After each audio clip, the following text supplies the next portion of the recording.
Olá, hoje a gente vai falar de patologia do sistema endócrino. Sistema endócrino. O sistema endócrino, juntamente com o sistema nervoso, é responsável pelo controle de diversas funções do nosso organismo. Os hormônios secretados pelo sistema endócrino são afetados em grande parte pelo hipotálamo e pela hipófise, estrutura situada no sistema nervoso central, além dos hormônios produzidos pelas principais glândulas endócrinas. Outros tecidos também podem produzir hormônios, como por exemplo a mucosa gastrointestinal, que produz gastrina, secretina e colecistocina, que atuam no processo de digestão. Os hormônios são substâncias químicas produzidas pelas glândulas que ajudam a regular as funções do organismo juntamente com o sistema nervoso. As principais glândulas endócrinas são hipófise, tireoide, paratireoides, suprarrenais, pâncreas, ovários, testículos, glândulas exócrinas. São sudoríparas, salivares, mamárias e sebáceas. As patologias do sistema endócrino. Diabetes mellitus. Doença caracterizada por falta de insulina, acarretando o acúmulo de glicose no fígado. Causas: fatores genéticos de caráter hereditário são responsáveis por 95% dos casos. Fatores adquiridos: neoplasias do pâncreas, lesão suprarrenal, entre outras coisas. Obesidade, infecção, gravidez, estresse, alimentação rica em açúcar, gordura, entre outros. Sistema endócrino. Diagnóstico. Avaliação dos sinais e sintomas: glicemia, glicosúria, teste de tolerância à glicose ou curva glicêmica. Ainda assim, glicofitas e destrotics, labstics, que é feito na urina. Diabetes mellitus.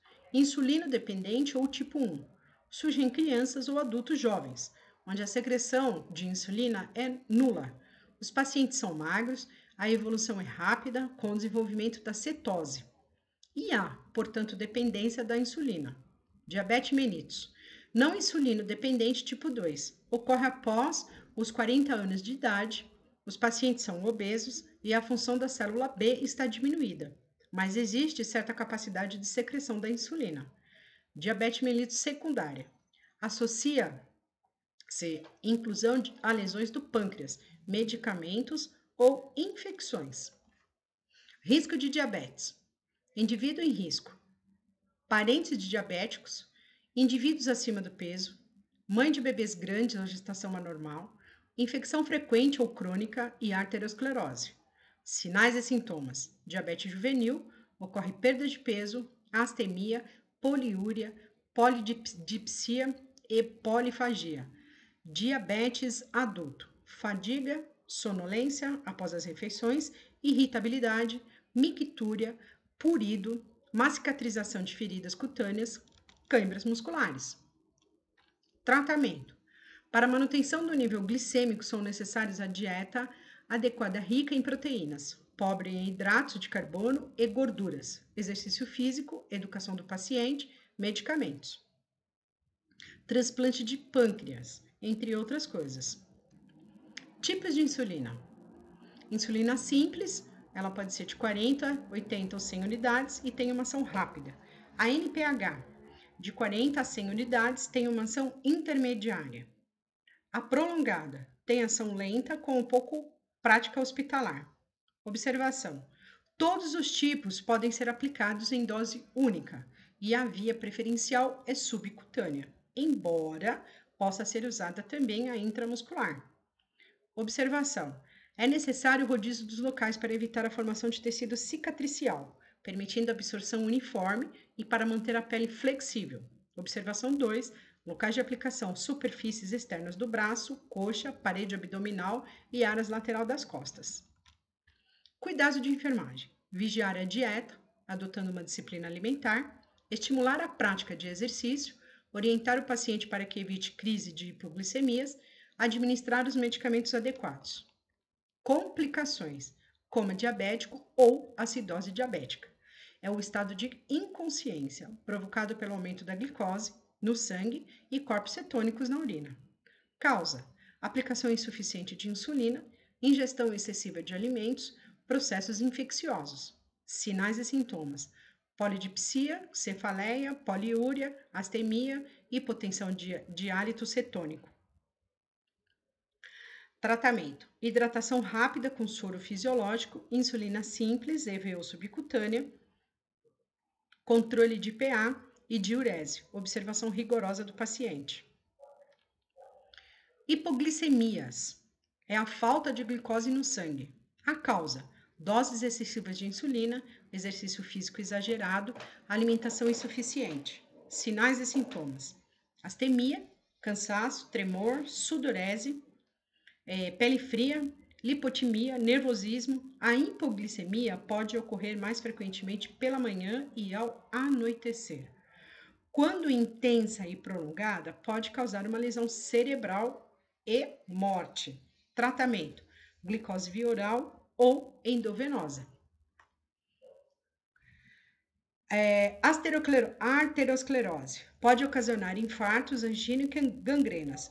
Retinopatia pode causar cegueira. Neuropatias, atingindo os nervos periféricos, se manifesta por dormência e queimação nos pés. Gota, doença causada pelo acúmulo de ácido úrico, caracterizado por intensa em uma ou mais articulação. Causas: fatores hereditários, estresse, álcool, alimentação e infecção. Tratamento: visa alimentar, aliviar a dor e prevenir a formação de cálculos. A dieta deverá ser pobre em alimentos que contenham proteínas, estimular a ingestão de líquidos para aumentar o volume urinário. Hipertiroidismo. Hipertiroidismo é um conjunto de sinais decorrentes de excesso de hormônios da tireoide. Entre as diversas causas do aumento de funcionamento da tireoide, as mais importantes são o bócio difuso, o bócio multimodular tóxico e o bócio unimodular tóxico. Aqui nós temos o difuso, o nodular, o uni e o multi. O bócio difuso tóxico é uma doença autoimune na qual o organismo produz anticorpos que estimulam a produção e a liberação de hormônios pela tireoide, podendo estar associado a outras doenças autoimunes. O bócio multinodular tóxico, em geral, é uma moléstia de evolução lenta na qual ocorre proliferação de diversos folículos de glândulas, formando diversos nódulos, algumas vezes volumosos e visíveis. Os adenomas são nódulos únicos, em geral com mais de 3 centímetros de diâmetro, que produzem em excesso os hormônios da tireoide. Sinais e sintomas. Os sinais ocorrem em decorrência do excesso do funcionamento da glândula da tireoide ou da ingestão dos hormônios da tireoide. Os pacientes apresentam fome excessiva, aumento de ritmo intestinal, nervosismo, insônia, tremores, intolerância ao calor, palpitações, emagrecimento, olhar vivo e brilhante, pele quente e úmida, unhas quebradiças, cabelo seco, quebradiços. Na mulher, ocorrem alterações menstruais e infertilidade. Na grande maioria das pessoas, esse quadro clínico é associado a um aumento visível da parte inferior do pescoço, formando o chamado bócio. Em pacientes com bócio difuso, podem ocorrer sinais oculares de reação inflamatória, caracterizada por retração de pálpebras, protusão de glóbulos oculares, significa os olhos saltados, e a paralisia da musculatura, que controla os movimentos dos olhos. Esse conjunto de alteração ocular é denominado de exoftalmia. Como o médico faz o diagnóstico? É estabelecido pela suspeita clínica em paciente portador de sintomas acima descrito, em pacientes no qual se investiga a causa de arritmia cardíaca ou dor abdominal, associada a emagrecimento. O diagnóstico laboral é estabelecido pela dosagem de TSH e T4 no sangue. Se os valores de T4 estiverem aumentados e os de TSH reduzidos, o paciente é portador de hipertireoidismo. Necessitamos então investigar sua causa, que pode ser autoimune, uni ou multinodular. Este diagnóstico é estabelecido pela presença de anticorpos, pela captação de iodo e cintilografia da tireoide e pela ultrassonografia da tireoide. Em pacientes com bócios volumosos e manifestação compressiva da região do pescoço, tais como dificuldade para engolir alimentos e falta de ar, pode ser necessária a realização de radiografia de tórax ou de mediastino. Nos pacientes idosos ou intensamente doentes, devem ser realizados também exames gerais e eletrocardiograma. Tratamento.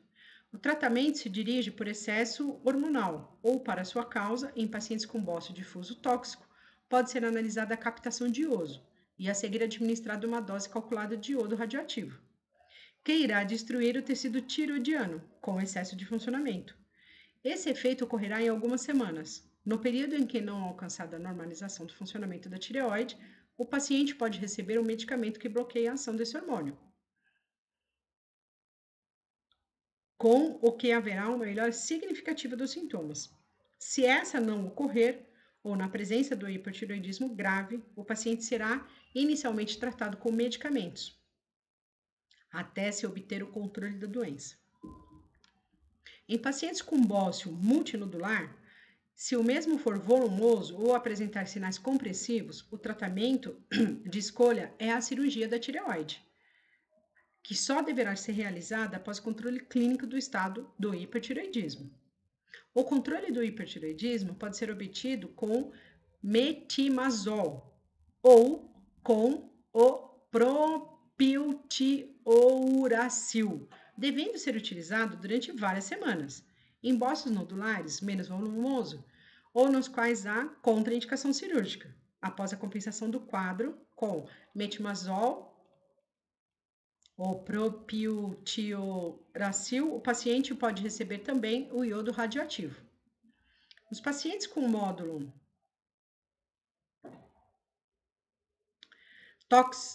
tóxico, o quadro de hipertireoidismo será compensado com metimazol e propiltioracil, e a seguir o paciente deve ser submetido à tiroidectomia subtotal, que é a cirurgia da tireoide.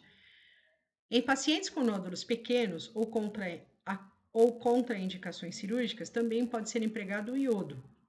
Após a resolução do quadro, quer utilizando o iodo radioativo, quer a cirurgia, o paciente deverá ser monitorizado periodicamente no sentido de detectar eventual hipotireoidismo, que pode ocorrer com complicações desse tratamento. Hipotireoidismo.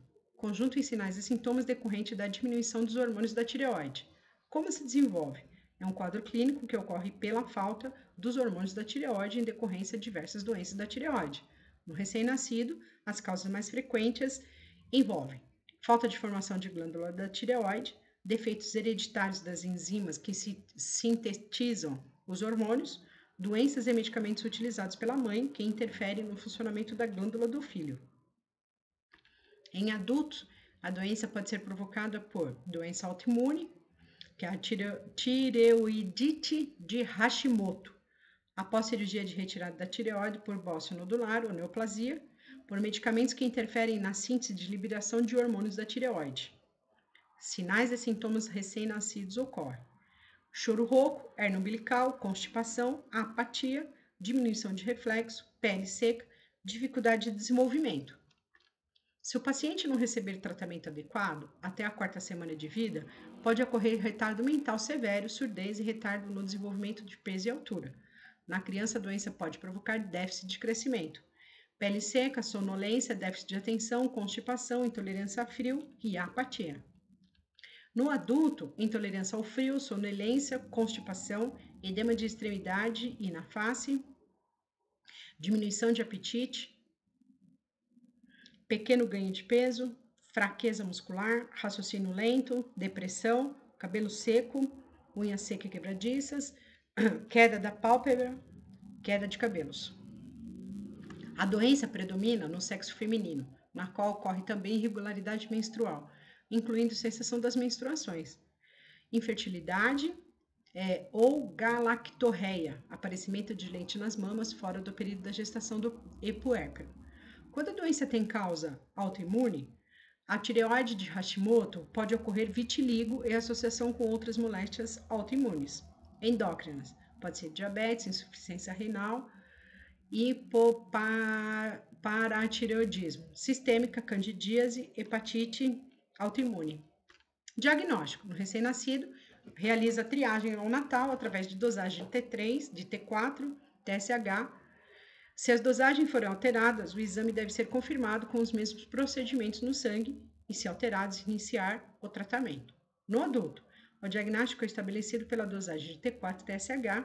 Se os mesmos estiverem alterados, deve ser buscada as causas dos problemas através da pesquisa de anticorpos ou que demonstram a causa autoimune do distúrbio. Em pacientes com cirurgia prévia, além de anticorpos, podem ser realizadas também a pesquisa de resíduo de tecido da tireoide, remanescente através de ultrassonografia ou da cintilografia da tireoide. Deve ser também analisado o perfil lipídico do paciente, uma vez que ocorre severa dislipidemia associada ao estado de hipotireoidismo. Tratamento: as doenças em forma de hipotireoidismo é realizado com tiroxina, em doses calculadas por microgramas no peso. No adulto, de 3 a 15 microgramas por quilo do peso corporal. Depende da idade do paciente. O controle do tratamento é realizado pela dosagem de TSH, que deve se manter sempre normal. Nos pacientes dislipidêmicos, devem ser monitorados também os níveis de colesterol e triglicérides. O sistema endócrino é um sistema integrado com o sistema nervoso central, formado por um conjunto de glândulas endócrinas, exócrinas e hormônios, cuja função é controlar e regular as funções do nosso organismo. Os hormônios produzidos por esse sistema são afetados por estruturas do hipotálamo e a hipófise, além das glândulas endócrinas. O sistema gastrointestinal possui células responsáveis pela produção de hormônios que atuam no processo de digestão. Devido aos efeitos de hormônios sobre o organismo, várias sintomatologias podem aparecer ocasionando por distúrbio de endócrinos. Dentre elas, podemos citar o diabetes, o hiper ou o hipotireoidismo.